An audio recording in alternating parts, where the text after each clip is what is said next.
In a shocking turn of events, there were video games released in the year of 2024. And if you can believe it, these games had music. I'm here today to share my favorite 50 tracks from across the year in VGM. I want to note, 2024 was filled with so much good music that it didn't all fit on this list. You can see my 100 honorable mentions in ranked order in the prologue video, so if you want to check those out first, go ahead and I'll see you back here later. A few things to note. Songs are eligible for this list if they were released in 2024. Some of my choices will include new songs that were added to games released before 2024, but the song itself was not in the game until 2024. This includes things like songs from DLC expansion. One other thing. If a song was rearranged for a 2024 remake, it is eligible for the list. But I tried to give priority to brand new songs. If a song was reused in a 2024 video game with zero changes to how it sounds, it is not eligible for this list. Looking at you, Astrobot, though it is possible that I missed a song's earlier appearance despite my research, so if that's the case, keep me honest in the comment. And I should mention, Final Fantasy VII Rebirth is not eligible for this list because I've been avoiding the soundtrack until I can play the game myself. And spoiler warning for any game's music. This list will include final boss themes, late game area themes, credits themes, and etc. Unlike the prologue, the songs will be in the background for longer than a few seconds, so everything's on the table. And without further ado, we're counting down the top 50 songs from 2024 video games.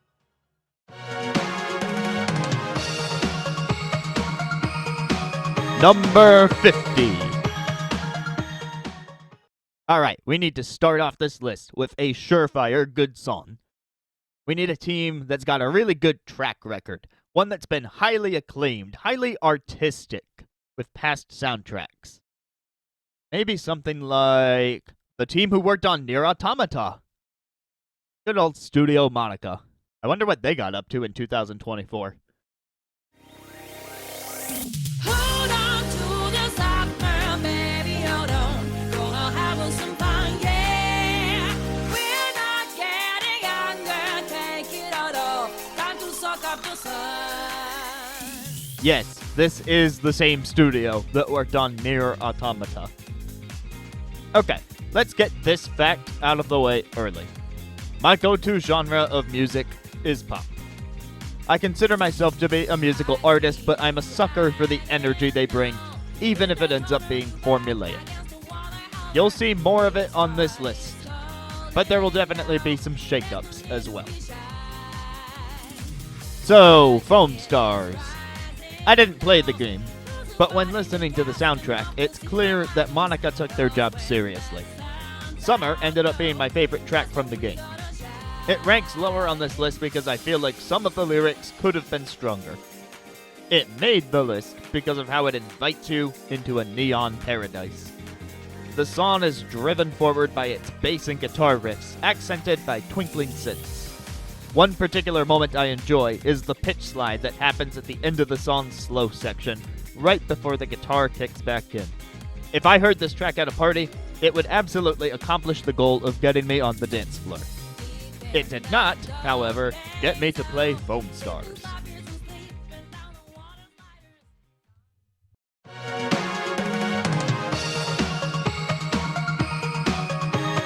Number 49. Here's a riddle for you. Why was Vivaldi kicked out of Tekken?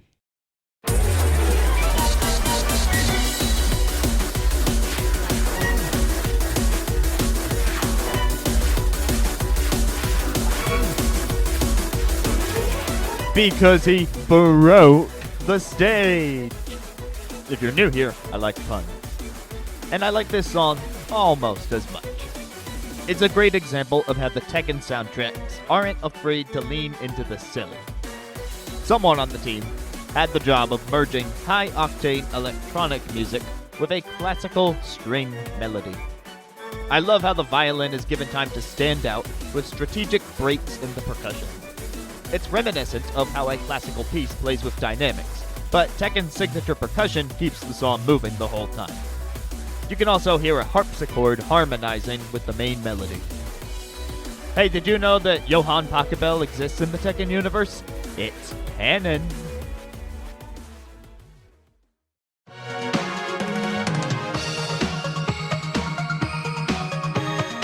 Number 48.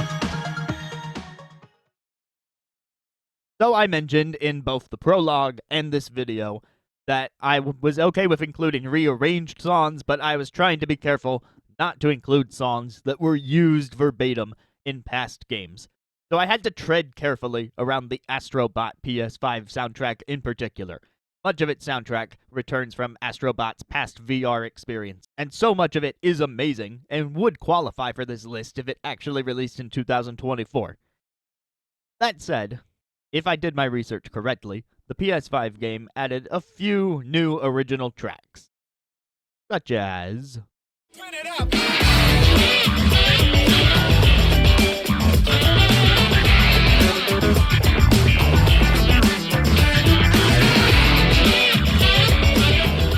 I know I'm not the only one who thinks of Sonic Adventure's Red Mountain when they hear this song.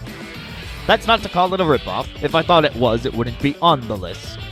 The song grooves along with its guitars, but it uses some harsh brass instruments to pack a punch. And while the guitar is mostly there to fill the background noise between stings, it has a bit of a call and response effect. The song shakes things up in a few ways during its run, such as when it adds a woodwind tremolo that sounds like a theremin sample. To put it more succinctly, I'll let the song describe itself for you. Oddly, I think this is the most crude language I've heard in a video game song.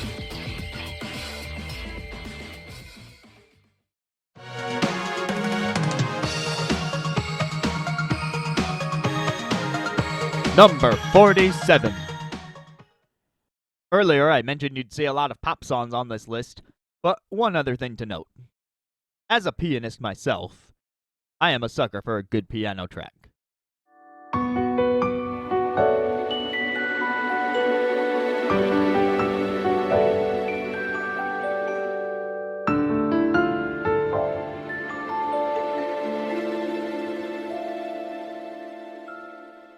The Mario vs. Donkey Kong remake didn't do much to impress people, at least as far as I can tell. But the remake did add 2 additional worlds with new mechanics, and more importantly for this list, new music. Slippery Summit B is the standout track in my eyes. It is sparse at first, but the song begins to take form when the piano is accompanied by tremolo strings, an appropriate choice for shivering in a cold environment, and glockenspiel. It's common for high-pitched instruments to be used in ice areas, but I think the tried-and-true method works well here. It's a desolate tundra environment with some of the later puzzles in the game, so it helps players keep their cool.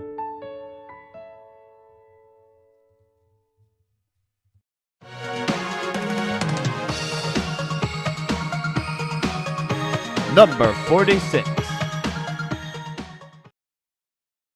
Speaking of piano-led tracks that play in an area of isolation,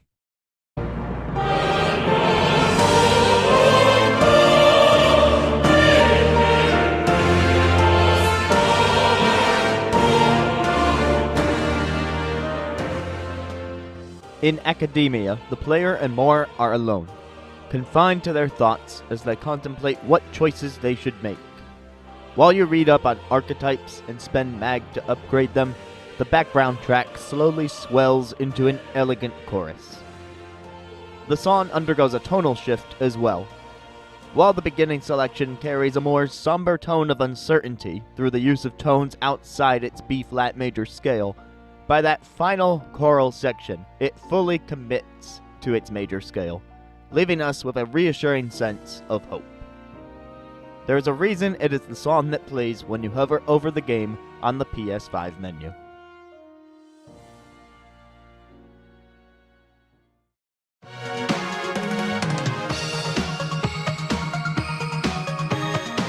Number 45. In my honorable mentions, you may have noticed a new battle theme that was added for Prince Mush in Paper Mario The Thousand Year Door remake. One reason it didn't rank higher is because while enjoyable, it felt a bit out of place. I suppose it kinda fits with the new orchestration of the original themes, but it always felt more like an unused Origami King track, namely from Autumn Mountain. If only it was possible to inject a new battle theme into a game while perfectly emulating the original game's musical styling. Disturbing the peace. Look into my eyes. Now tell me the things you were laughing about behind my back. This track wins the award that I just made up for Best Cymbals. There is a perfect balance between closed and open hi-hat cymbal usage. The chorus features many crash cymbals, but the song is mixed in such a way and the drummer is playing in such a way that their reverberations don't overpower the rest of the song. Now about the rest of the song, I do wish Lotus Juice's lyrics were a bit easier to parse, but there is some excellent writing to be found. The main chorus is the main selling point though. Azumi Takahashi's vocals belted out against that descending series of piano notes is the perfect clincher to any battle. It's how you know that it's going down now.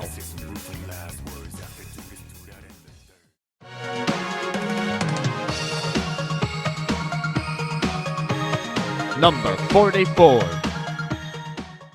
Using stereo audio can be a risk, but when it's done right, it can have a huge payoff.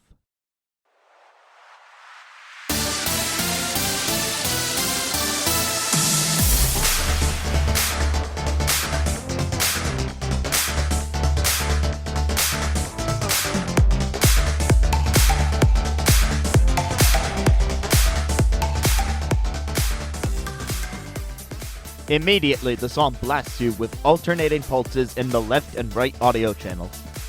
This is a part that will come back intermittently to break up the groove that the rest of the song offers.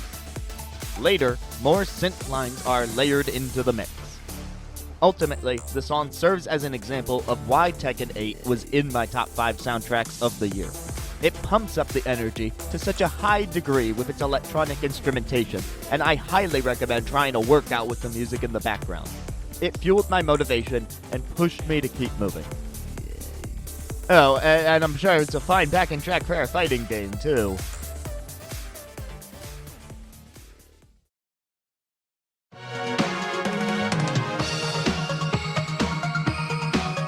Number 43.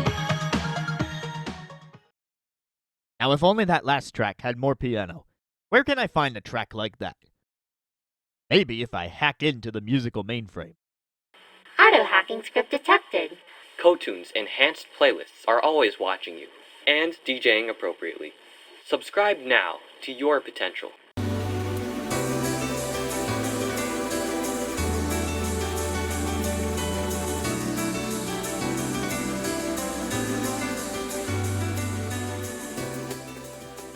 My favorite soundtrack in 2022 was Sonic Frontiers. Much of that had to do with my affinity for the cyberspace tracks, which married the frenetic percussion you'd expect from a high-octane Sonic stage with lo-fi elements. This track, From Yars Rising, is similar in that regard. While the drum beat drives on, the central melody and synth chords create a more relaxed atmosphere. If this were playing at a club, you could have an easy enough time whether you wanted to be on the dance floor or chilling back at the bar. If I were you, I would listen to this song once and then be sure to give it a second glance.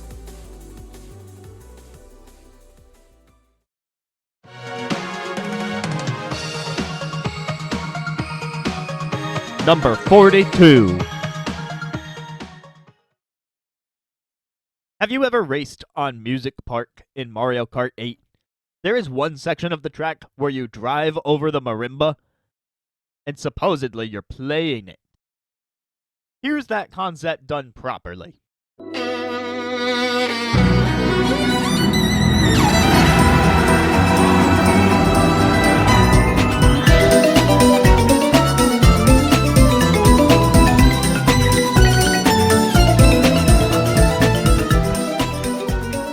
A trait you'll often find in film scores is synchronization. The instrumentation aims to match the action on screen in some way, and that's what strikes me the most about this track. To accompany a roller coaster ride, the dominant instrument is a marimba, which is made of similar materials to a wooden railway.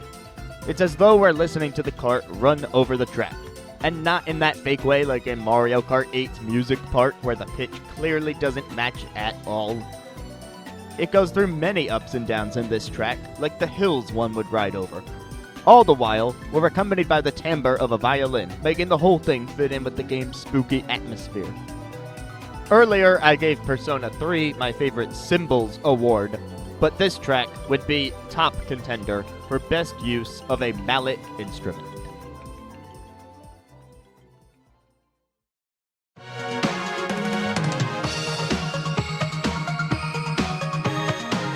Number 41. Sayonara Wild Hearts was essentially an album with a game built around it. I love that soundtrack, and the composer went on to work on Lorelei and the Laser Eyes, one of my favorite games of 2024. It's much more of a game, and the soundtrack leans into the eerie mystique of the central mystery. There are so many mesmerizing songs that even make use of my favorite piano. So, of course, my favorite track from the game was the one pop song that plays over the credits. Would you be my dream protection, screening all the walls of past? A video of my recollections, magic picture show broadcast. This entire game revolves around a central mystery.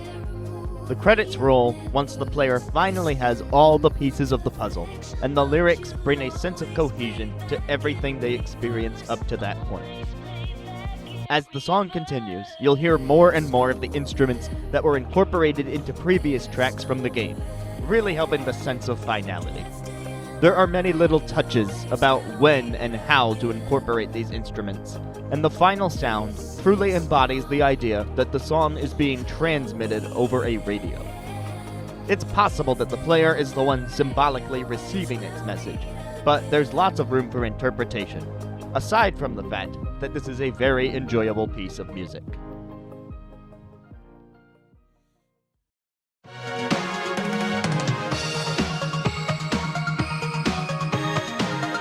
Number 40. So many video games have delivered iconic themes to serve as the backing for an in-game shop. The Legend of Zelda series is one such example. It makes sense that the music team wants to stimulate players to revisit the shop through positive reinforcement, to encourage them to use the game system. And in 2024, the best example of a shop theme came from Stellar Blade.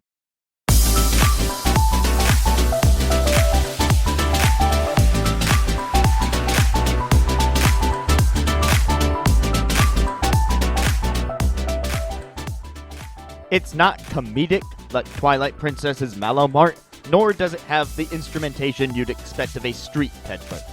But it does fit the overall vibe that Stellar Blade is aiming for, and since the shopkeeper is a machine, we don't need an accordion to convey their sentiments.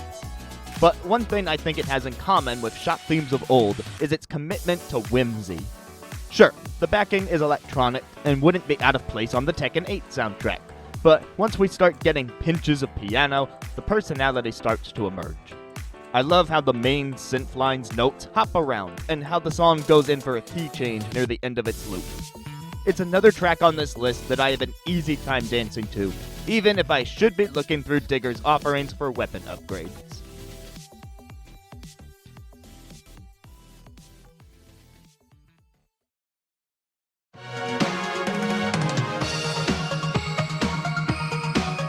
Number 39.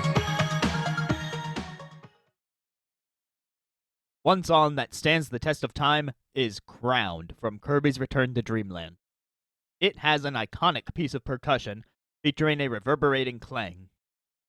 But you know one thing it doesn't have? An electronic rave beat.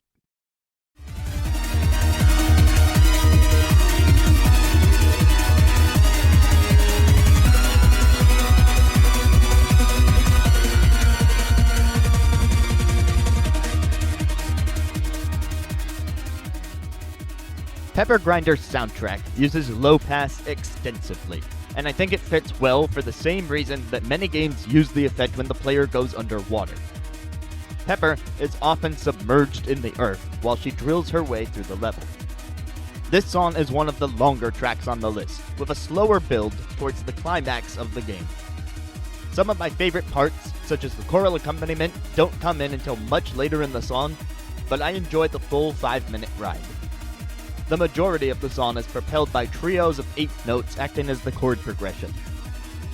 There are moments where the song slows down and picks back up again, which contributes to setting the tone for an arduous but still adrenaline-fueled final journey. Maybe I should give more drill music a chance.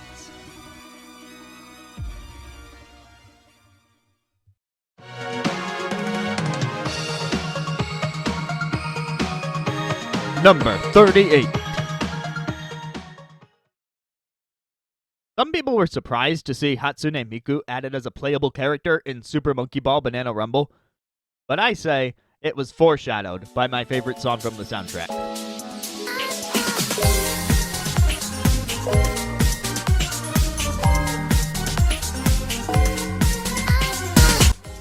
The song's standout feature is the touches of Vocaloid, which, true to the game's monkey-centric nature, speaks in ooks and eeks. I was surprised to rank it over other tracks in Banana Rumble, but when I listened back to each of them, I felt this one had the strongest mixing. And ultimately, one way to judge music is by how much you'll be humming the melody after you turn the game off. In the case of this song, that was a very long time. The breakdown right before the song loops is my favorite part. Notably, the flourishes that give you the sense that the song is sparkling.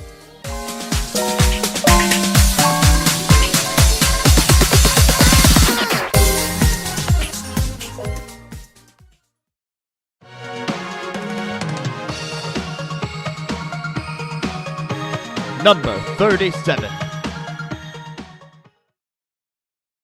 In my 2023 video, my favorite song of the year came from Sea of Stars. Part of why I loved it so much was because of what was possible with a limited number of instruments. Sometimes, creativity shines the brightest when it's working within limitation. And this next song does an admirable job as well.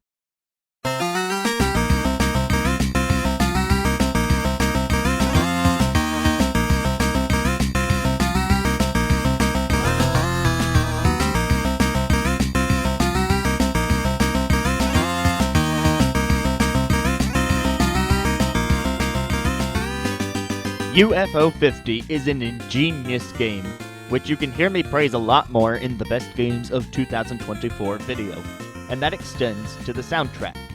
A new set of games that, quote, came out in the 1980s on the hardware of the time had the challenge of bringing a retro sound to its games without sacrificing the overall quality.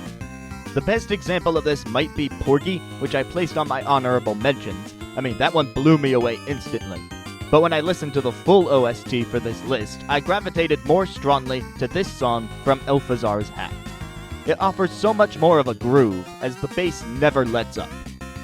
The song keeps chugging along like the titular train, and the main melody stopping and starting adds to the sensation of a chase. I haven't reached this stage to have any story context, but the picture painted by this song is so vivid that I can easily imagine the scenario. The songs in UFO 50 are shorter by nature, so they didn't rank any higher than this on the list. But I don't want to sell short the impressive accomplishment of crafting 50 new retro soundtracks to go with our 50 new retro games. Talk about oxymoron.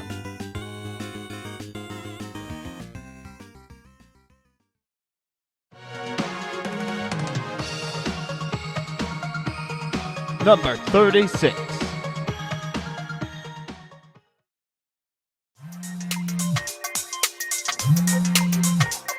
Hello? Entire VGM fandom? How can I help you? Yes, I realize we're on spot 36 and I still haven't included a T-Lopes track. Well, you don't have to yell. We all know T-Lopes doesn't miss.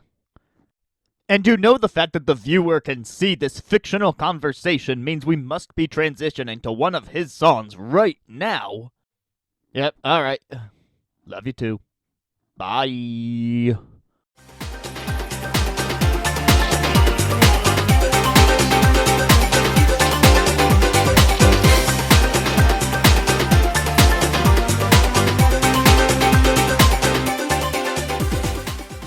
T. Lopes headed the soundtrack to Berserk Boy. I didn't play the game, but judging from the cover art, it appears to be a Mega Man style game, but more focused on melee and combo attacks. As such, it needed an energetic soundtrack that could rival the original Blue Bombers discography. Needless to say, from this song's appearance on the list, I think they got the right person for the job. Where T. Lopes has always excelled is in layering lines of instrumentation atop each other, building towards complete earworm. In the case of this song, we have the offbeat keyboard chords serving as foundation for a pan flute style synth. In the second half of the song, the keyboard shifts into arpeggios, changing up the rhythm enough to keep the listener engaged. One can hear jungle sounds like the call of birds if they listen closely enough, but they're not so overpowering as to detract from the main melody. Like I said, T. Lopes does not miss.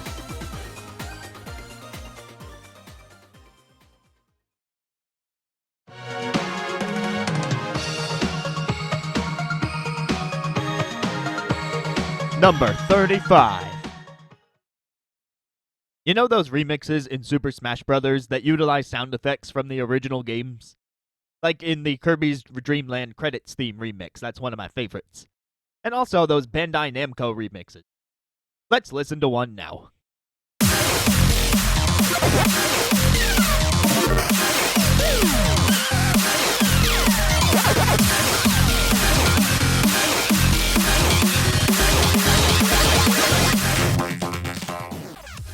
Okay, not Smash Brothers, but closer than ever before with Kazuya in Ultimate, right? In the case of the Smash Brothers medleys, sound effects are meant to help remixes stay true to the source material because the game is a celebration of all the franchises it includes. But the song from Tekken 8 uses these sound effects for a secondary purpose, diegesis. Since the song plays in the arcade area, the effects used in the beat help the listener feel like they're actually in an arcade, with all the machines making their signature sounds. But this track would not have made the list for nostalgia alone. The sound effects are mixed wonderfully into one of the year's best dance anthems. I can't elaborate much more since I've already talked about a few Tekken 8 tracks, and much of my praise for the style and energy carries over to the soundtrack as a whole.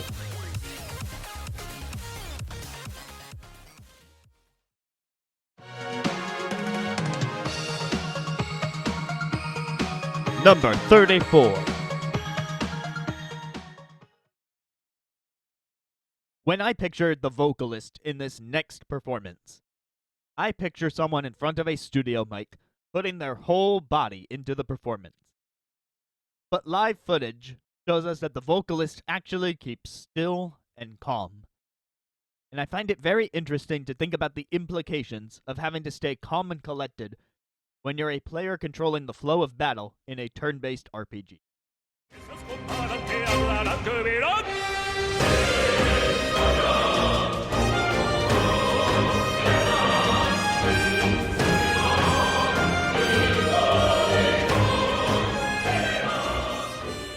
The song's build-up is performed by the head priest of one of Japan's largest temples.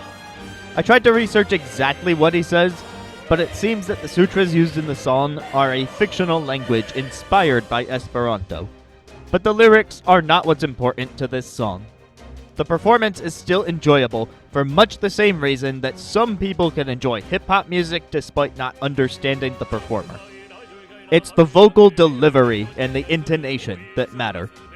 What the priest is able to do to change the inflection of his voice so that the pitch rises and the song gets more tense creates an immaculate battle theme. And this is all done while meditating, which is exactly how an RPG player should respond to battles. Thinking things through and creating a strategy to overcome the opponent. Not to mention how this mentality plays into the larger narrative themes of Metaphor. But closing out the loop of the song, we get the chorus, sung by an actual chorus. I know not everyone took to the choice in vocals like I did, but this is one battle theme I will not be forgetting anytime soon.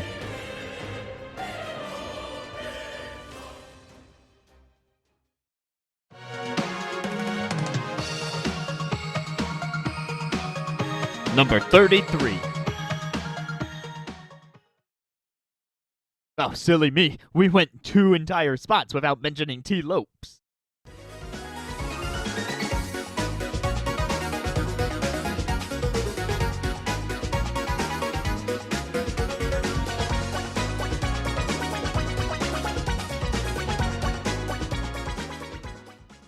I bet a good chunk of the VGM community would place this song as their number 1.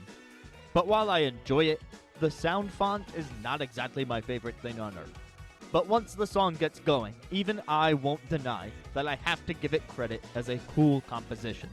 The guitar solo in the middle of the song is my favorite section, but the main appeal for this one is how it plays with arpeggios. Penny's signature moves all stem from her yo-yo, so to have an early game track with as much back and forth as its retractable string is highly appropriate. As the track progresses, we hear intermittent chords from the organ, which help fill out the sound. Most of all, this track benefits from its bounciness, which helps it to be emblematic of Penny's character, a stage performer the likes of which you'd see at a circus. It's a theme that demands your attention.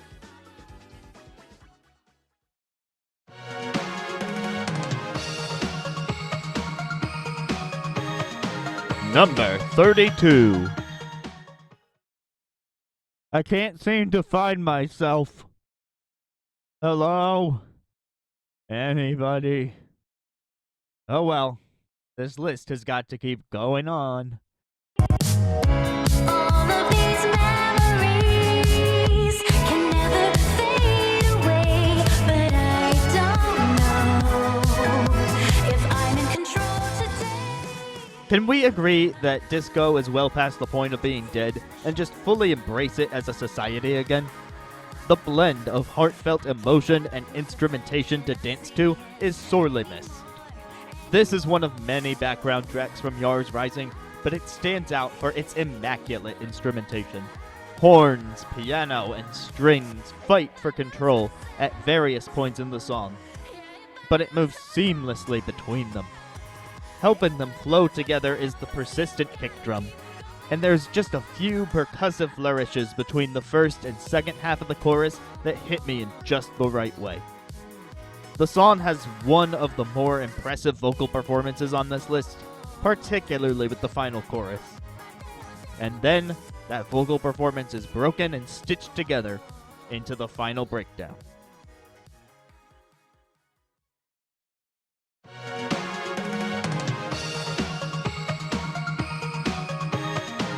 Number 31.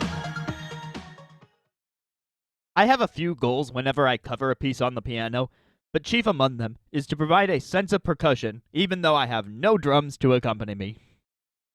Sometimes, I think people forget that instruments have both percussive and melodic qualities. But this next song fully utilizes this fact.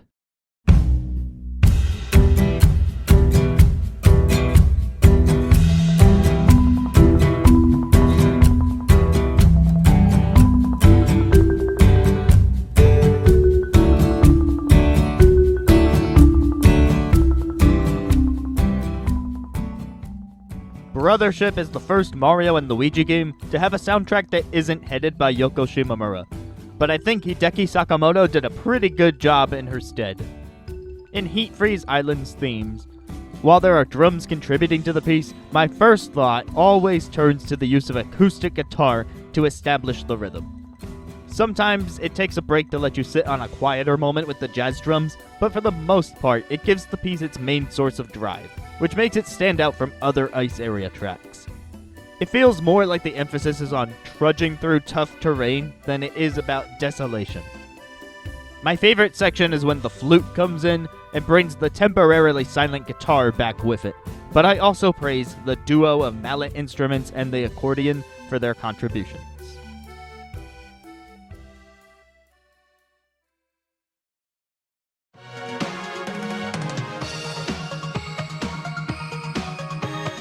Number 30. You know those moments in RPGs where the protagonist learns an earth-shattering revelation, and then a theme of somber violin starts to play? Cool, let's take one of those and turn it into a boss theme.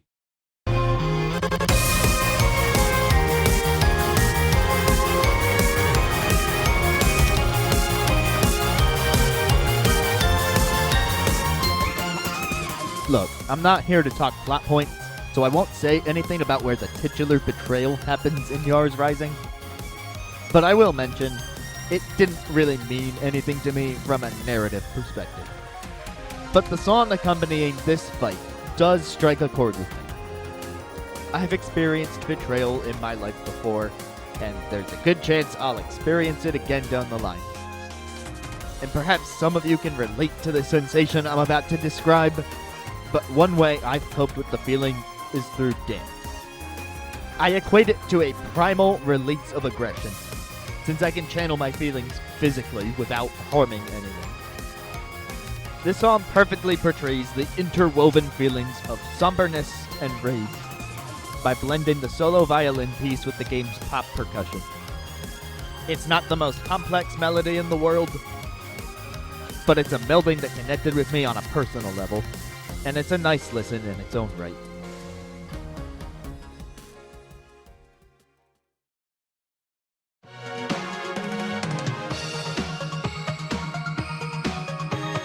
Number 29. Pew, pew. Hit him with the meat. And not the giant bed. Wait, was I supposed to be doing something right now?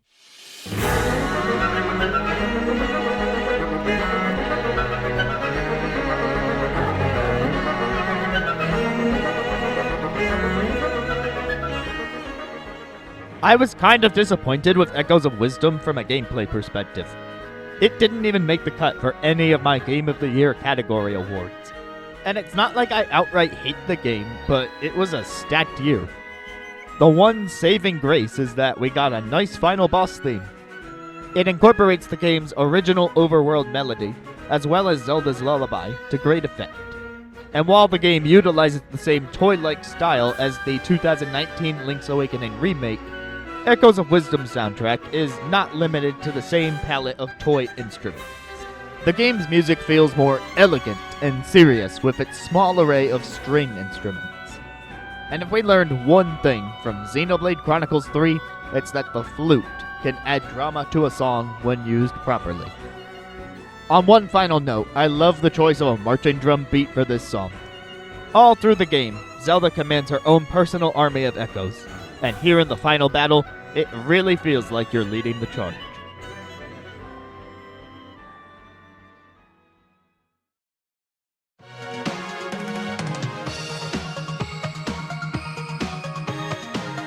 Number 28. You can typically count on good songs to cap off a game's soundtrack, saving some of the best for last to reward the player for making it through to the end. But you'll also find a lot of soundtracks where the team puts their best foot forward to get the players engaged.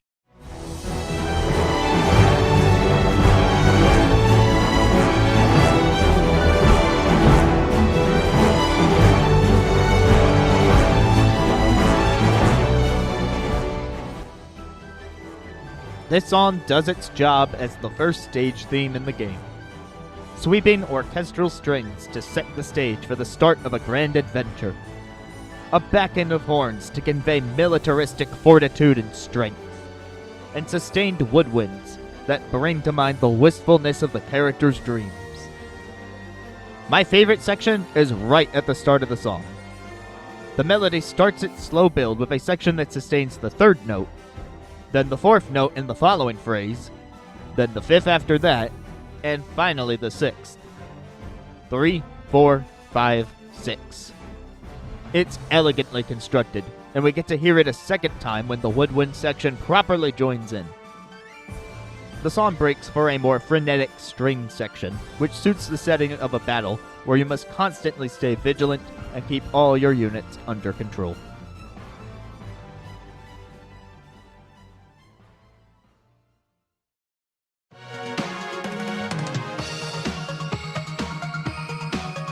Number 27. Bear with me, but try as I might, I can't think of a more apt comparison for this next song. You see, over the summer of 2024, the music scene, and I'm talking celebrities, not VGM, was struck by a phenomenon. Kendrick Lamar released Not Like Us, which is not a song I'll be talking about here, but it united people under its narrative directed against Drake, another artist who for the last decade has had high financial success. Well, the gaming industry has had its own battles against bigwigs in 2024, and man, we needed a Kendrick Lamar type figure to fire back against the rampant layoffs and the push for excessive live service games. Perhaps the juxtaposition of Concord's shutdown and Astrobot's Game Awards victory was pretty close, but since we're talking music, I have to give it up for the breakout newcomer who went toe-to-toe with all the AAA games on the nomination list, despite being the efforts of a single developer and whose soundtrack was composed by one individual with no previous credits.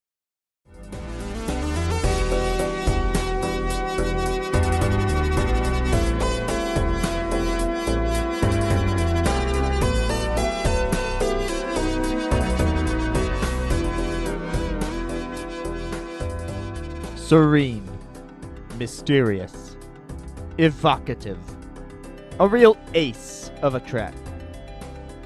It all starts with the bossa nova chord progression, which will endure throughout the track. Warm pads are layered in to fill out the soundscape, and then comes the main attraction. I'm not knowledgeable enough about synths to know what the one playing the melody is called, so I'll refer to it as the keytar, since the Game Awards Orchestra used one to play this section. The keytar riffs being played are magical, to say the least. Much of the sustained notes are given a sense of vibrato, like an electric guitar player utilizing the whammy bar. It matches the game well, as the cards jerk and shake whenever they're activated.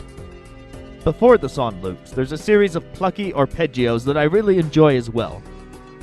This song was destined for the list, given how it'll single-handedly keep a player satisfied for a Balatro run. Or 2. Or 3. Or 10. There were other game songs this year, but they're not like this.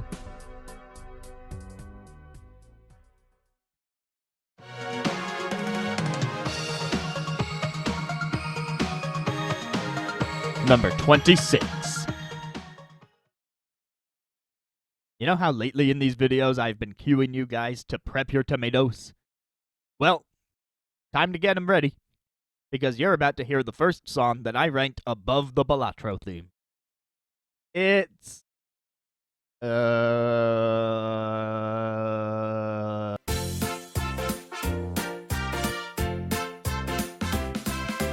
Lake Juliet, do-do-do-do. Do-do-do-do, Lake Juliet and you. This is the greatest thing I've heard in my life. Do not let the number 26 in the top left corner fool you. This is the number 1 track of 2024. Video over. Okay, so its cheesiness only got it this far, but I do legitimately enjoy its fun, jazzy nature. The organ solo is my favorite portion, and it's just fun to play, and this is speaking as someone who can tell you when a keyboard piece is fun to play, based solely on listening to it. The English vocalist is perfectly cast. They sound like an older person, perhaps an old lake worker who was forced to do some cheesy commercial, but whose vocal chops aren't bad by any stretch. I love the internal rhyme of the lyrics, which is something you miss if you listen to the Japanese version. That version loses some lyrics and just repeats Lake Juliet more times. I love how even though this is a lake, not a tropical ocean paradise, they incorporated steel drums to try and sell the tourists on a relaxed vibe. But the horns and glissandos on the piano are there to make everything peppy and upbeat. It's the perfect getaway for the whole family. If I had the time and space, I swear I would have done some vaudeville-style choreography to this song. I am dead serious. Amazing song, worthy of the list.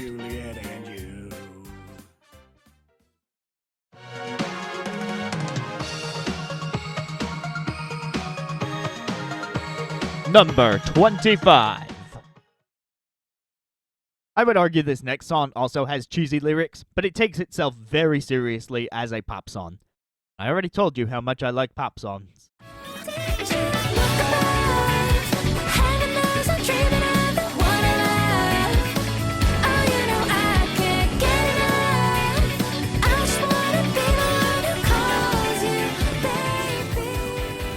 This is the sexiest song on the list, and it should have been a throwaway. There was no need for A-Team to put so much effort into an optional song for your campsite. The opening whir of guitar immediately grabs my attention. From there, the guitar backing exudes funk at a level equivalent to Daft Punk. There were some Stellar Blade songs that did not make the list because I felt some of the vocal performances, whether due to the actual singing or changes made to the voices in post-production, could get a little grating with their high pitch. But the whispery singing in this track is perfectly balanced. And then the saxophone joins the fray. The song ends on a few solos that elevate the energy to a new level. If I were to nitpick, I'd point out how generic some of the lyric could be for a pop song, though I find something intrinsically appealing about the phrase, "trace me," used at the start of verse 2. As I'm writing these words into the script, I'm struggling not to stop and dance, or even just take in the raw dopamine hits that come with listening to this song back for reference. Don't worry, song. I will not forget you.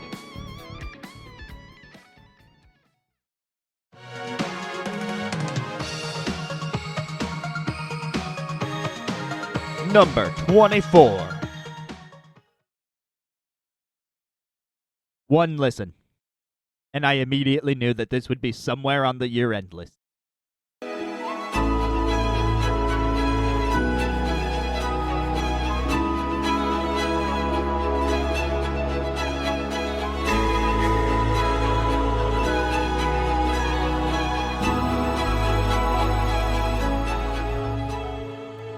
What is courage? We know the old saying. It's about moving forward even when you're scared out of your mind. But is it always about moving? As everything comes to a head around you, can you stand and face it?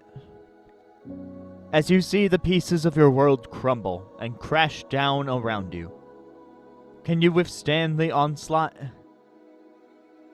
Can you hold firmly in place, knowing that these events will stir you to your core, that these impacts will change who you are as a person in ways that may not fully manifest until everything's settled, but that no matter how you change in response to the world around you, that it's still unequivocally you inside. And what truly incites fear is that you won't like the parts of yourself that come out, that you won't be able to handle these changes, and you won't remember who you used to be.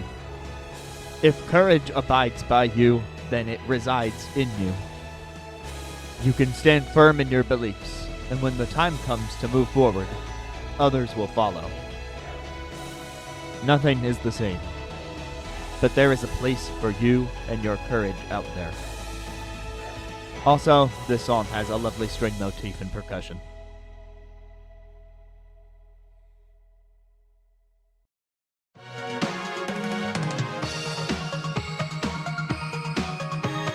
Number 23. In Donkey Kong Country Tropical Freeze, the second world is an autumnal forest, and one memorable set piece are these horns through which the enemies blow to shoot reinforcements, projectiles, or even collectibles.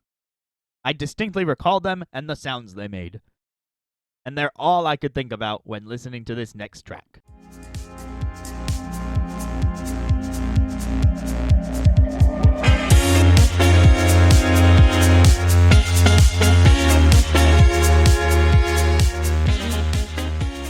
The percussion on this one just makes you want to grab the nearest mug, half full of your hot beverage of choice, and a spoon, and start clacking along. The main horn melody harmonizes with a bass crescendo, perfectly suiting an environment of rising heat. I love how each bar finishes with those three distinct trumpet stings, The longer you keep this song going, the more horns get layered in. All the while, an undulating compressed tone allows this otherwise subdued low-pass filtered track to fit in with the pantheon of music from the rest of the game. I highly recommend this track for any while working playlist.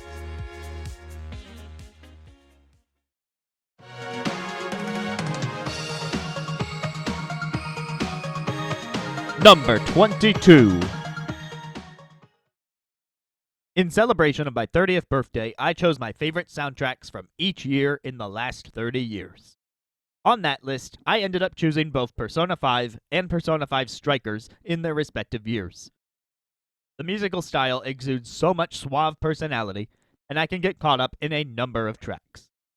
But then, this track from 2024 comes along, and all I can say is, eat your heart out, Phantom Thieves.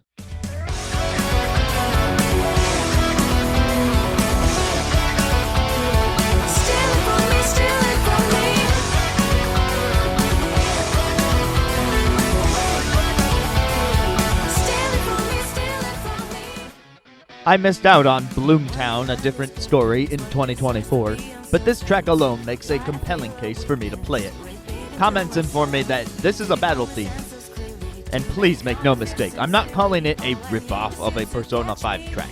It just sounds like it would fit in with the rest of that game's soundtrack, especially with lyrics like Steal It From Me, and Fight for Freedom, and Destroy the Walls of Kingdom. Where it differs from Persona 5 is that while the guitar might be reminiscent of the one used in Life Will Change, Nightingale leans more into pop rock conventions, as opposed to Persona 5's jazz rock hybrid. I'd say this track wins the best guitar of 2024. There's an epic solo at the end of the song's loop, and an extra transitional riff thrown in between the verses. I'm also a sucker for when the instrumental answers back with the final bar that a singer sings. I forgot to mention this when I talked about Radio Waves earlier on the list. As far as vocals go, I think the singer's lower register on the verses sounds particularly nice. Did I mention I like high-energy pop songs? Sorry to have spent so much of this segment comparing it to Persona 5, but I hope that at least makes for a marketable pitch to get more people to hear this amazing song.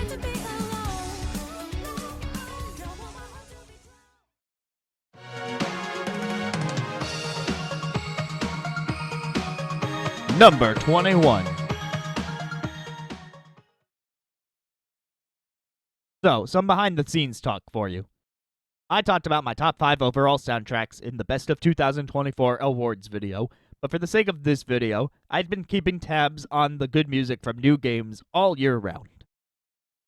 So really early on, I saved a bunch of tracks from Prince of Persia: The Lost Crown and Princess Peach Showtime because they were some of the only games that had been released and that I played in Q1 of 2024. And for a while, even much after that, it was looking like Princess Peach Showtime would be a contender for the top soundtrack. Perhaps that shouldn't be a surprise with good feels history, like Yoshi's Woolly World, but I just don't think people expected Showtime to be anything special, writing it off as the kids' game aimed at young girls. Of course, it didn't make my final ranking in the end, but the main reason was that most level tracks have a very short loop, like 1 minute. But there was 1 minute that was so impressive every time I listened back to it that it had to make the list.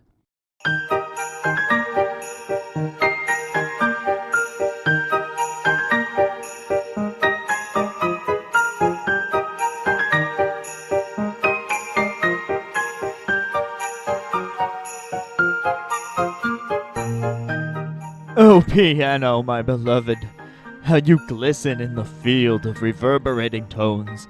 The sleigh bells actually change rhythm in certain sections, so they're used more interestingly than a usual ice level theme with sleigh bells.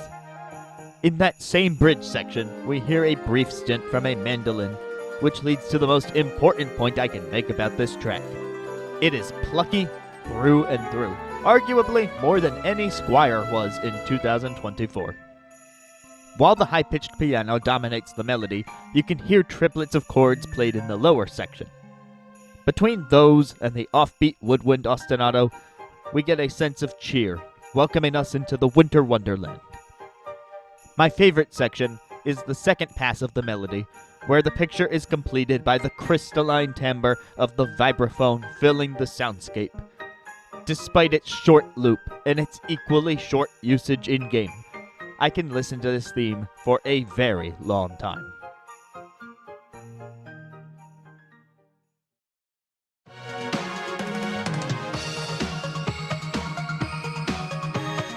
Number 20. I look up in the sky, I'm asking a lot of why, but never let it faze me. I'm holding good vibes when I'm on the road. I watch out for all surprises. What it provides is good and bad, but nothing unties us. In the night, let me paint the view. Color time with my light. For every moment share with you. How was this not in the original Persona 3? It sounds so natural. It flows so smoothly. Lotus Juice is at the top of his game with the verses on this one. On paper, the line, "You've always got my back, so of course I got your back," should not work, as it's internally rhyming the word with itself and not even being used in a double meaning. But the intonation in which he delivers his line just makes it too catchy to carry. Not to mention how the crowd answers back with, "Hey!" It's moments like that that give rap music its edge. It often invites the listener to play an active participation role. Obviously, if I shout, "Hey!" while listening to the song, it's not me in the recording, but it's a natural cause and effect. The charismatic rapper demands and I obey. And the instrumentation. The ensemble of guitars, organ, piano, and strings that comprise the Persona 3 Reload signature sound is used to great effect, but is also turned completely on its head as they play a groove, as opposed to the daytime theme's usual 4/4 pop style, which again, I enjoy, but it helps this track stand out so much more. For all the lyrics talk of gliding across the sky and dancing like ballerinas, not my favorite lyric, but still, the instruments deliver the exact sensation of grace. Azumi Takahashi slips seamlessly into the role of the calm, collected tour guide of the city's nightlife, showing the full extent of her range when paired with her battle theme. There is just so much elegance to be found in this track, and it successfully sells its vision of taking a peaceful stroll with a loved one, taking in all that life has to offer while you can.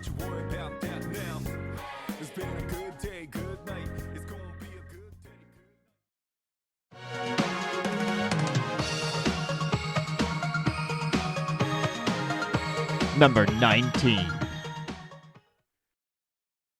I told myself I would not include games that I knew were reused from older games.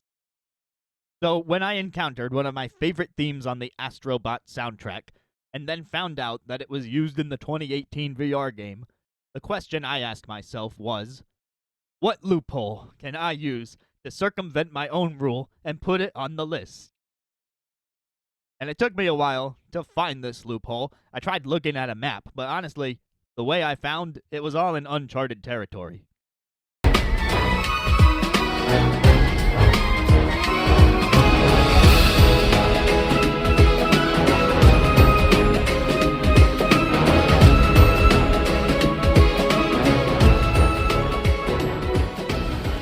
The three descending tones that comprise the main accompaniment to the melody create a fun call and response. I think the horns being sampled from the Uncharted soundtrack fit right in to give this section of Astrobot a sense of grand adventure. The original version of this composition won me over with its playful use of triplets and the build-up to the chorus. The Uncharted remix adds an additional section at the end to accompany a tense escape sequence that turns the backing triplets to their inverse, creating tension in the place of relaxation. I can recommend any version of this song, but for the sake of following my own rules, I'm recommending the one released in 2024.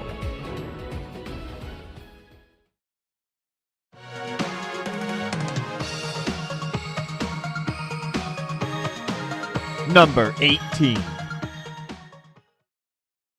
To quote a famous author, "Don't cry because it's over. Smile because it's painted on the paper bag you'll wear when you're dead."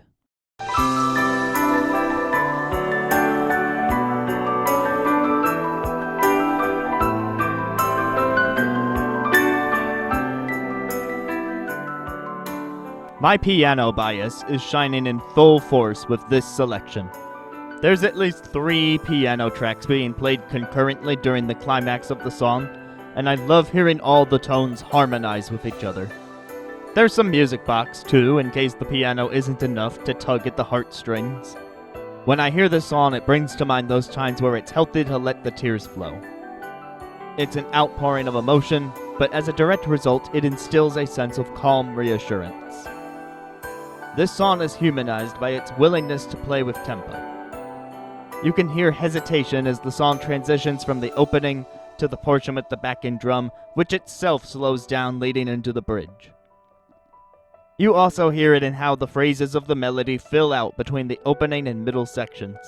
Factor in the piano solo in the final section, and you have a full, complex emotional journey shaped by a single piece of music.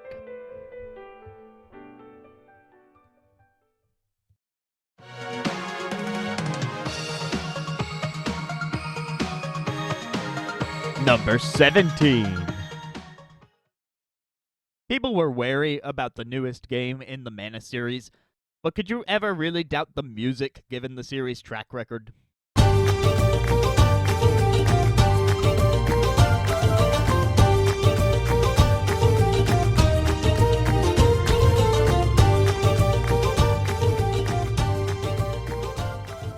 Apologies to Berserk Boy, but this is my favorite pan flute of the year. The percussion playing on the offbeats makes this a bouncy, energetic, and unforgettable song that accompanies you on your first overworld adventure. The woodwind instrumentation evokes memories of the classic Mana game soundtracks while bringing the series up to modern quality. The twang of the guitar plays a similar effect to what we heard in Heat Freeze Island earlier on this list. I enjoy the quick sequence of fluttering notes at the end of many phrases in this song. I also enjoy the shing and sparkle added every few bars. The whole song really feels like the game environment is speaking directly to me, however it's able.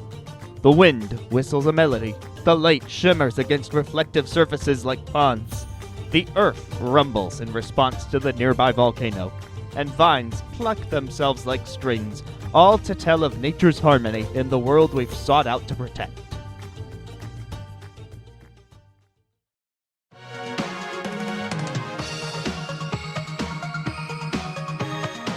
Number 16.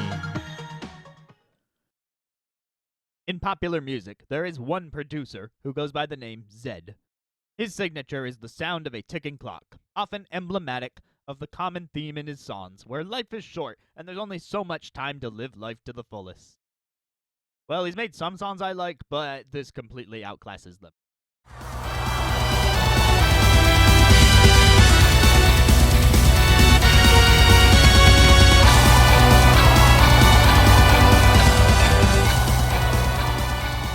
I mean, for one thing, this song works in a fire alarm on top of the ticking clock.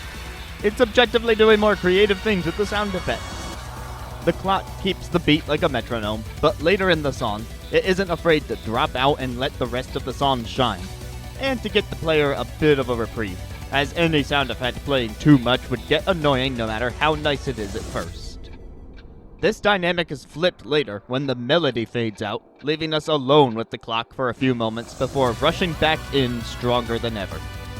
The song even does this twice to facilitate a key change. Happy Hour is all about the primal release of energy as the song shrieks about, helping to further the fantasy of us being drunk on power. Apart from that, I can really only say that the guitar riff is on point, the bass keeps the jam pumped up, and the way the drums finish each bar with 3 successive beats pushes the player to keep charging ahead during these rapid escape sequences.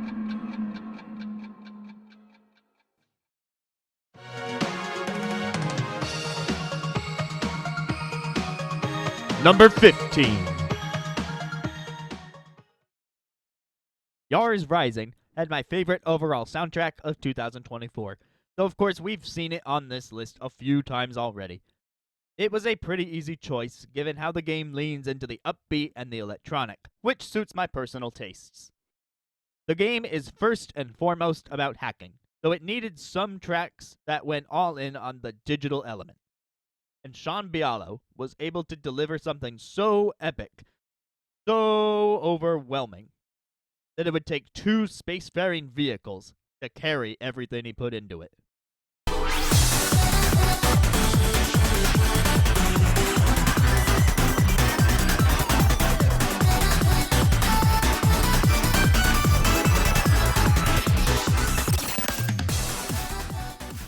In the best soundtrack section of my 2024 awards video, I named T. Lopes and Sean Bialo as 2 names to always watch in VGM. But let me get a little more specific here. Where T specializes in modern takes on retro-inspired tracks, sometimes injecting a notable bass line, Sean's affinity lies in the frenetic tracks. The 2 balanced each other out in Pemi's Big Breakaway, with Sean working on more of the chase themes and boss themes.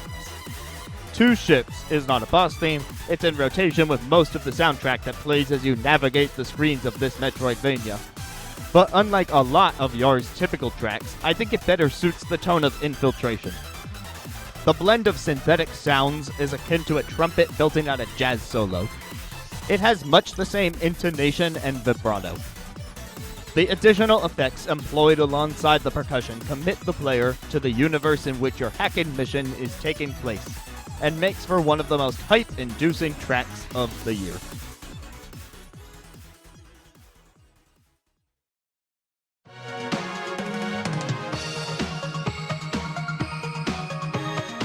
Number 14.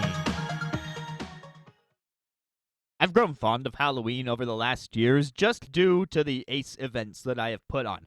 It's a fun time covering spooky songs on the piano.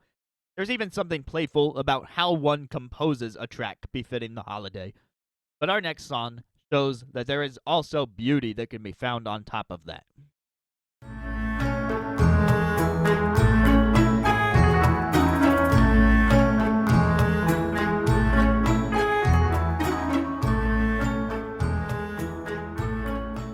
The song starts out simply enough, with the rise and fall of tones over the course of each measure. But within that simple melody is a wonderfully mixed harmony between the orchestral sections. We also get a hint of what's to come later, with some early use of bells as part of the percussion. The second half of this song is what catapulted it this high on the list. There is a rapturous marriage between haunting tones and serene staccato. If you isolated certain instruments, they would serve their role well enough as part of a classical piece that slows down and allows the listener to reflect on the beauty of the world around them. But when you pair it with a smidge of dissonance provided by foreign bass tones, it much more aptly suits this game that takes place in a ghostly realm. I also have to give this track Best Harp of the Year for the scale that it plays during the song's climax.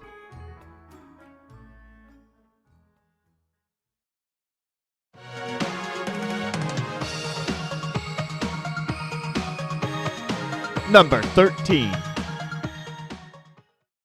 If I start humming your town theme in my day-to-day life, there is a very high chance that it will make it into the upper echelons of my list.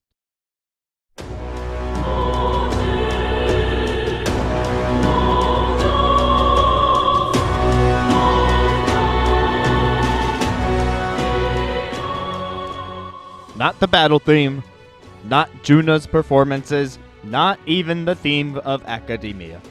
This is my favorite track in Metaphor ReFantazio. Of course, I enjoyed the rest of the soundtrack. Some songs showed up earlier in this video and its prologue, but Grand Trad's theme embodies all the qualities that made me enjoy the soundtrack as a whole. The game takes place in a time period more reminiscent of the Renaissance, and as such, the instrumentation diverges wildly from what we hear in the Shin Megami Tensei and Persona soundtracks. This is made abundantly clear from the onset as deep horns blare out, only to be joined by a chorus. Metaphor has an ongoing theme about the importance society places on military strength, so the drum takes a prominent role by setting a marching beat, complete with rolls of the snare drum. With this string ensemble taking on the main melody, we get an immersively imposing sound. It's not a warm and inviting theme because Grand Trad, at least to our protagonist, is not a warm and inviting place. Despite this, I found myself swaying along and whistling the melody more times than you might imagine last year.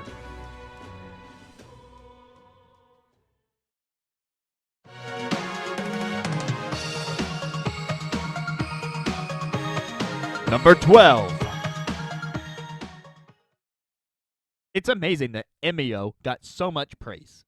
I mean, in order to get to the parts of the story that are most praiseworthy, a player has to be strong-willed enough to leave the title screen and its music.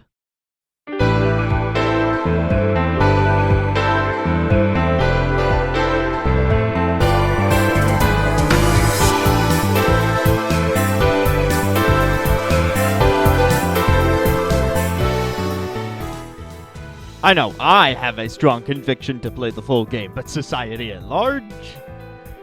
Anyway, the song sets the stage by using a few sparse chords as it builds into its full self. Letting the chords linger at different intervals leaves space for the listener to think, and it's appropriate for a mystery game as a result. Joining the piano, we have a synth with tones reminiscent of what you'd have heard from the original Famicom Detective Club games. Thus, the game maintains some cohesion with the rest of its series. I listened to many title screens in the year of 2024, but a lot of them settle for using sparse instrumentation and a softer tone. Emio's, despite having the excuse of being a serious, dramatic, emotional game, still chooses to captivate the player with a bass line and a drum line that'll get your head bobbing. It's very hard to focus on solving a mystery when your head is moving uncontrollably like that. The song is a balancing act of eeriness and cheeriness.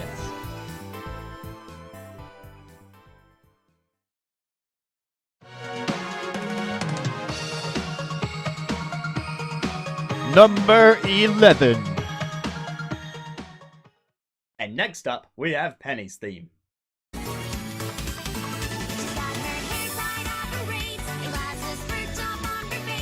Wait, that's not right.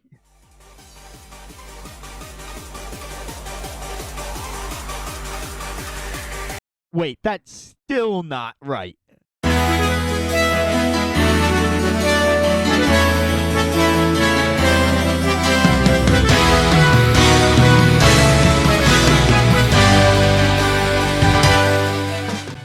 How does this keep happening? If any developers are listening, to get onto one of these videos, you just need a theme for a character named Penny. Of course, it has to be good, but it seems like there's a direct correlation between how much Penny you have and how good the song is. We open on a regal-sounding motif with a harpsichord backing, reminiscent of Penny's attempts to get a spot on stage in front of King Eddie. We then transition into a beat with record scratches that is more true to the nature of Penny's character. But at first, her personality doesn't jive well with the setting in which she aims to be. As a result, we get a brief hint of the tension caused by her mismatch with societal expectations. The lower register of horns and piano set the looming threat that Penny will be evading throughout the game. But I'm sure she can't deny that while being chased down isn't ideal, there is a certain adrenaline that comes with it.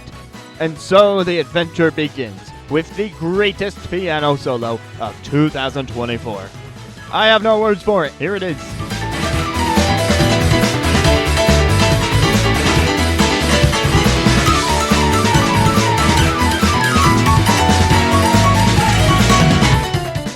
Okay, I have words for it, but I'm not sure splendorous, rapturous, evocative, and glorious are enough to give it all the credit it's due.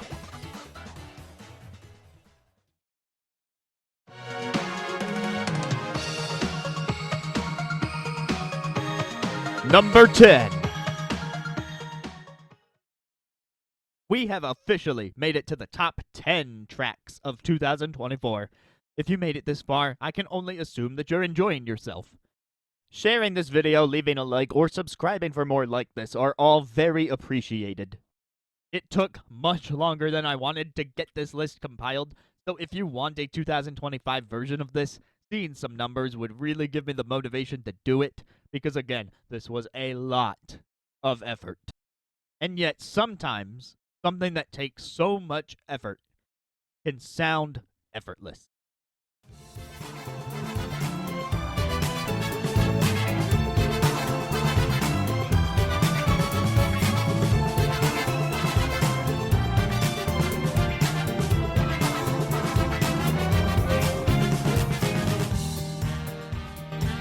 Just an easy breezy disco track to round out the Brothership experience. The piano keeps the beat. The trumpets inject some stings that'll jolt you harder than any jellyfish, and the quintessential sustained strings that were characteristic of many disco greats whisk you away. Individually, each section might not be the most complex thing in the world, but I can see how it would take some great efforts to bring all their sounds together and transition seamlessly from the bassline intro to the main section of the song.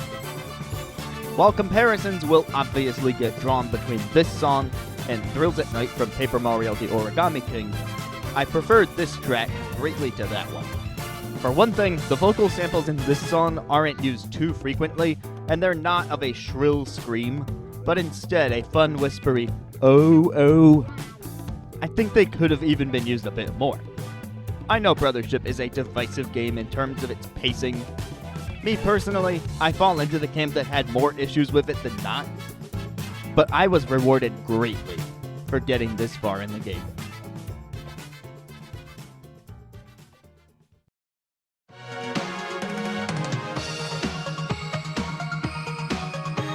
Number 9. Another Crab's treasure was robbed at the Game Awards.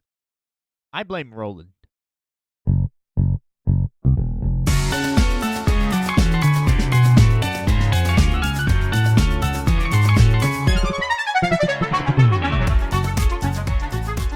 This song is immaculate. We're in the territory of the list where any of these songs could have been my number 1 choice. The wild nature of this electro swing song, bouncing back and forth between tones, perfectly suits the ever-turning tides of the player's battle with Roland. Apologies for the location spoiler here, but I think another reason the song works so well is because it takes place on a pinball table. Roland is going to be bouncing around all over the place, and the piano and accordion-like synth in the song most certainly do the same. So much so that while I wanted to cover this song last year, I couldn't parse every note being played in the second half well enough to replicate it. It moves briskly and erratically. There's an appropriate level of tension built when the xylophone comes in to play some high notes. Then the more booming drums take a break and let you stew with the piano ostinato. This beat packs a punch, and the final solo employs enough tremolo to shake the ground. It's truly the pinnacle of its genre.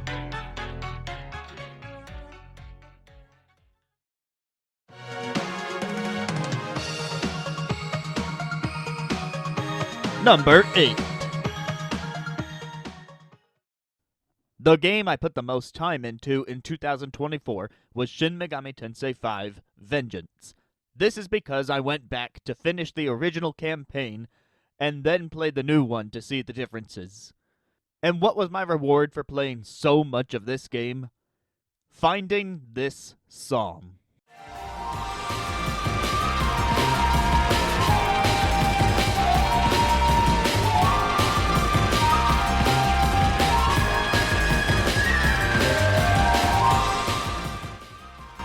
Eat your heart out, Xenoblade Chronicles 3. This song uses the signature distorted vocals of the rest of the game's soundtrack to create an ominous intro for a tough opponent. However, this opponent is firm in his convictions. In turn, he gives off the aura of a lone samurai figure. As such, the flute melody, which may have single-handedly propelled this song to the top 10, is suitable. Make no mistake, we wouldn't be at spot number 8 for the flute alone, but it still blows my mind to hear it. In the opening, ominous portion, pitched drums echo the piano's bass line. The distortion on the drums increases after the flute section when more demonic voices come into the fray.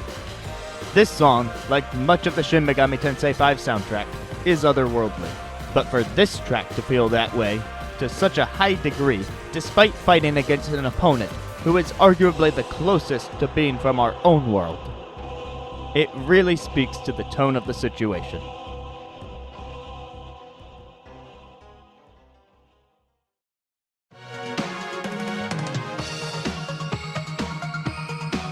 Number 7. Oh, you can tell I'm a real Atlas fan because I ranked a Shin Megami Tensei song above the Persona songs. I'm not like those fake fans who only tune into the cozy anime games.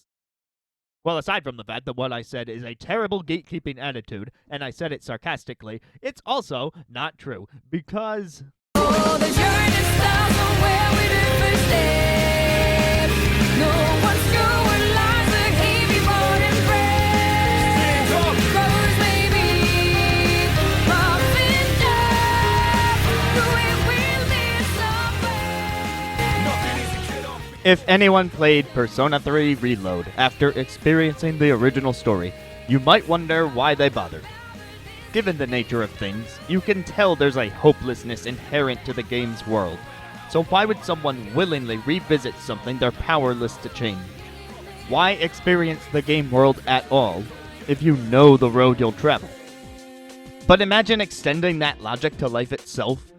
Like, we're all gonna die someday, so why live our lives leading up to that point? It's an unhealthy mindset. We've all heard countless songs about making the most of the time we have, about the joys that the life will offer despite its darker moments, but how many of those songs truly convey how much of a struggle it can be? What other songs with this theme marry the melancholy, the harshness, and the raw power that comes with the ongoing quest for hope? The intro instrumental captures all of this on its own. The pluck synth casually plays a duo of tones that feel reminiscent of the game's slice-of-life tracks, while the string accompaniment employs tremolo to build the underlying tension. Azumi Takahashi delivers her greatest performance in Persona 3 Reload, effortlessly switching between the softer tone of the verses and the powerhouse delivery of the chorus.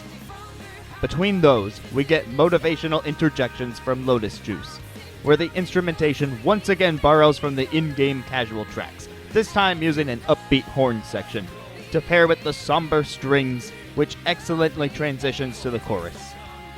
In that chorus, besides the vocal delivery, the standout quality is the descending piano tones. And everything I just described can be heard in the in-game intro version. The full version on the soundtrack includes an additional verse and a bridge, and in that bridge, Lotus Juice gives me my favorite verse that he's ever done. The passion behind it is evident, and it's all backed by a beat so hot it'll burn your bread.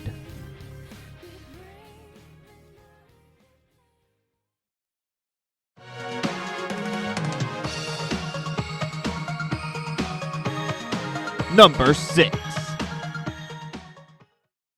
I was playing a video game, just having a good time, and then all of a sudden, I heard a song. I let go of the controller, listened to the song a few times, and at that moment, I immediately put the Switch to sleep so I could cover the song.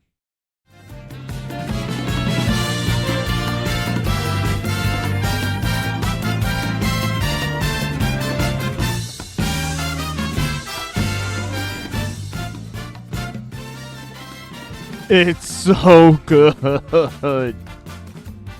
This song perfectly embodies the swing of 1950s era doo-wop music. The bass is so smooth.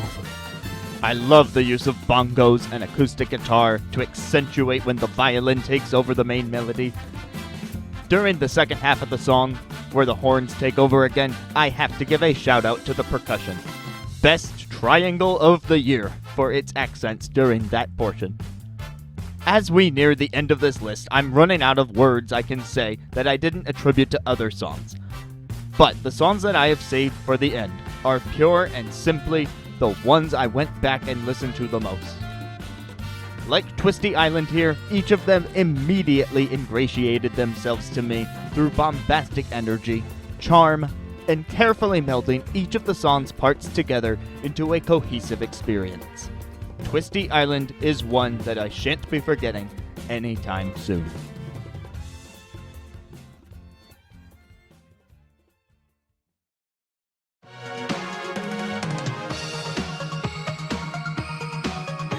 Number 5.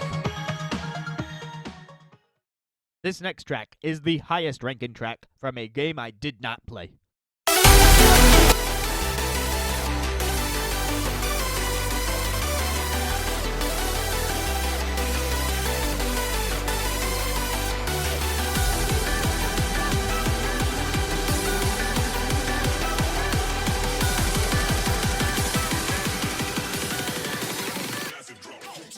Not a single second is wasted in getting the listener into the main melody. The choice of synth is impeccable in my eyes, as it has the high timbre needed to stand out against the myriad of percussion effects that will ensue to give Tekken its signature high energy. And then, just as quickly, we get the dubstep drop of the song. The quick 1, 2, 3, 4 call out fits right in with Tekken's campiness and gives the player something to sing along with. During the segment on Yar's Betrayal track, I mentioned how I would use to dance to find emotional release. But it was usually to music like this. A dance track with overwhelming primal power created by blaring electronics. The song does briefly slow down before bringing the dubstep drop back, and it adds some touches of higher pitched vocals. The pulsating beat would be enough to get any crowd dancing, any workout pumped up, or any fight to its appropriate level of excitement. Thank you, Tekken 8 music team, for giving me the boost of energy I needed to keep active in 2024. Sorry I didn't buy your game.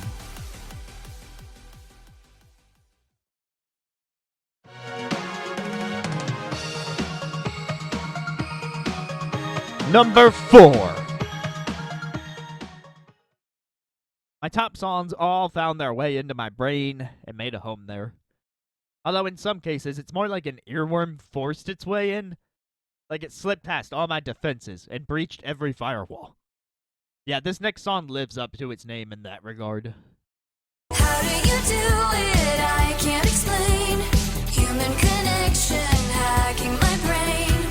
You've got my head all rewired inside with a switch right in my mind. This song has my favorite lyrics of 2024, by the way. It's kind of strange how the human connection angle was explored in both this song and the plot of Mario and Luigi Brothership. I guess 2024 was a good year for social commentary on asocial behavior. My favorite part of the instrumentation is the 4 notes of reverberating synth that plays at the end of some measures. It's got a dreamlike quality, while still fitting the cybernetic aesthetic of the game and this song. We get a disco-style flute reprise of the chorus before the second verse, which is a fun touch. The drums go into double time on the final chorus, making for an even more danceable conclusion. I want to draw special attention to the singer's vocal harmonies on the last few syllables of each line. Megan McDuffie brought her A-game, and it's no wonder we hear this song fairly early in the game's OST. It set a precedent for a plethora of stylish songs to come.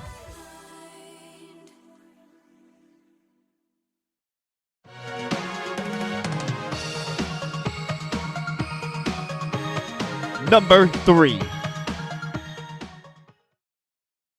Last year, my top overall soundtrack was Octopath Traveler 2, and the close runner-up was Sea of Stars, but it had my favorite song of the year. And well, this year, my favorite overall soundtrack was Yars Rising, and the close runner-up was...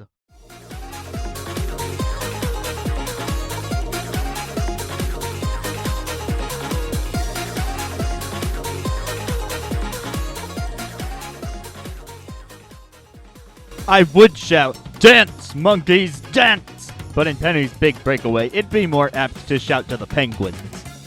Flap those flippers along to this party anthem where the horns herald your arrival to the swanky soiree. A selection of tropical drums will have you shuffling those webbed feet to the beat. Shake those insulating downy feathers that comprise your plumage as we get the mid-tempo breakdown in the middle of the song before building up to the magnum opus. I said it before, and I'll say it again. Much like how a penguin's plumage protects a layer of air that allows them to insulate their bodies, T. Lopes insulates his own songs with layer upon layer. There's always a new instrument or percussion flourish around the corner, and it's far too many for me to name in any video, let alone this one. The final thing I'll mention about this song is that it really won me over with its back and forth between established musical phrases. When we get to the keyboard solo later in the song, it is punctuated by a horn phrase we've been hearing in the backbeat up to that point. This inclusion makes it even more memorable to me than the one from Penny's theme. And in the final moments of the song's initial loop, we get the final drop, after which the main chorus resurfaces. We trade back and forth between a horn line and the main melody. I love when songs bring all their parts together like this.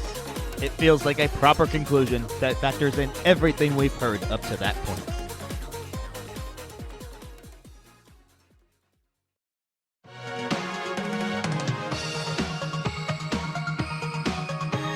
Number 2. I have some viewers from outside the US, so I'm not sure if any of them are familiar with the music festival by the name of Coachella. Imagine a bunch of stages and booths in the desert and people partying to the lineup of music all day. I've never attended one of these for myself, and I have no plans to, but now I've had an experience that comes pretty close.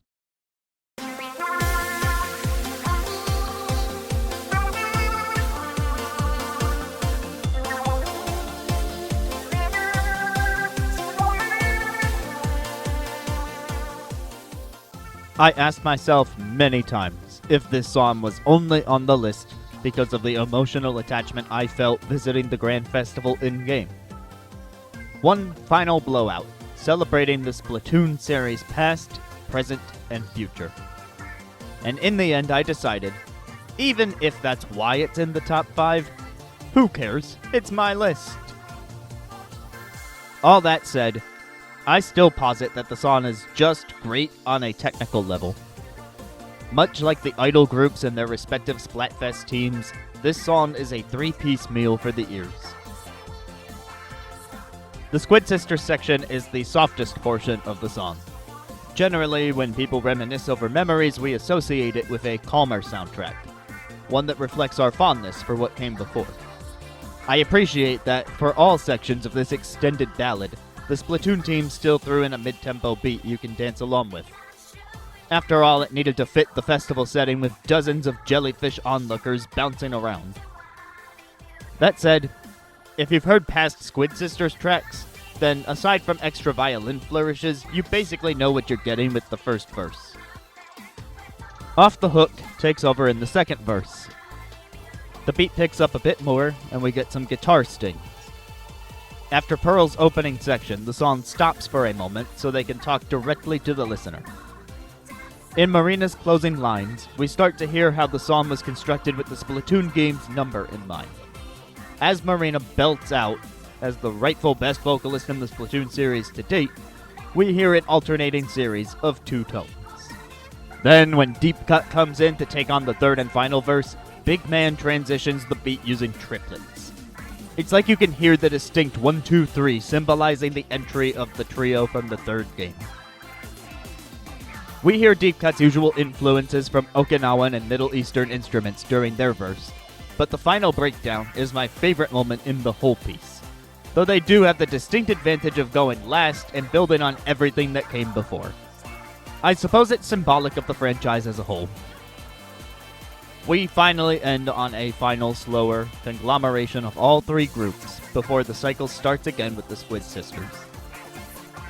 The Splatoon team has consistently made some of my favorite music in gaming, and I know I'm not alone in that fact based on how many people show up to the Splatoon Idols live concerts at events like Nintendo Live. The Switch cemented the franchise as a tentpole for Nintendo, and I eagerly await the future music it'll bring with its continued legacy.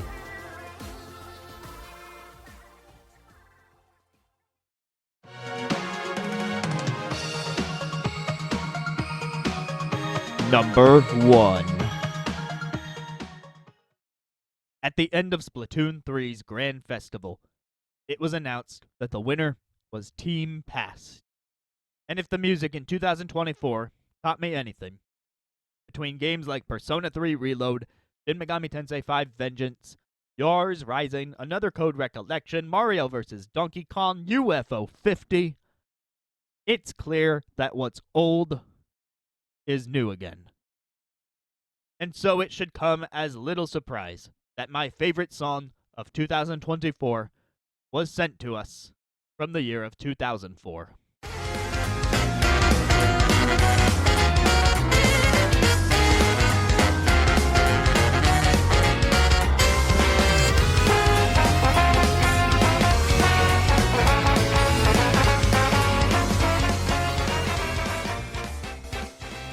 Say what you will about Origami King. I liked the game, but if nothing else, I think we all have to agree that it did wonders for the future of Paper Mario soundtracks. The Thousand Year Door remake borrows its approach to using a new variation on the battle theme for each chapter. My favorite chapter from my favorite RPG of all time is now reinvigorated with a big band take on an already amazing battle theme. The instrumentation suits the mysterious nature of Chapter 6, aided by flute tremolo and the screech of violin strings. It gets me up out of my seat dancing every time I hear it. And yes, I can totally nail the action commands despite all the convulsions my body undergoes in response to the power of this arrangement. Each battle theme in the Thousand Year Door remake for Nintendo Switch builds upon the original loop with new sections. This was welcome, since you spend a lot of time listening to it, and the original loop was based on the Super Mario Bros. NES theme and lasted about 35 seconds, even if it was a great 35 seconds. For the Chapter 6 variant, we get a section injected into the middle of the original 35-second loop that builds up the tension and ends with a mystical harmony from the violin before reverting back to the tried and true. In the second half of the Super Mario Bros. Rendition, I particularly love the two descending tones that get extra emphasis in the middle. The rest of the song can be summed up in two words that I use to describe some of my favorite 2023 songs. The Jazz! Now, I just need to solve the mystery of which people thought it was a good idea to put this toe-tapping masterpiece, my favorite song of 2024 VGM, in the area with the fewest battles.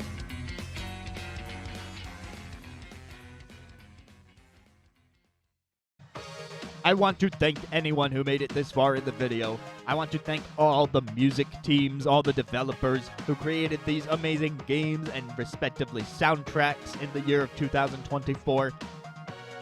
And with that, I've said my piece. Any engagement you can provide is truly appreciated. Stick around for more and do let me know if you'd like this format. Until the next time, whatever that may be, have a good one. Bye.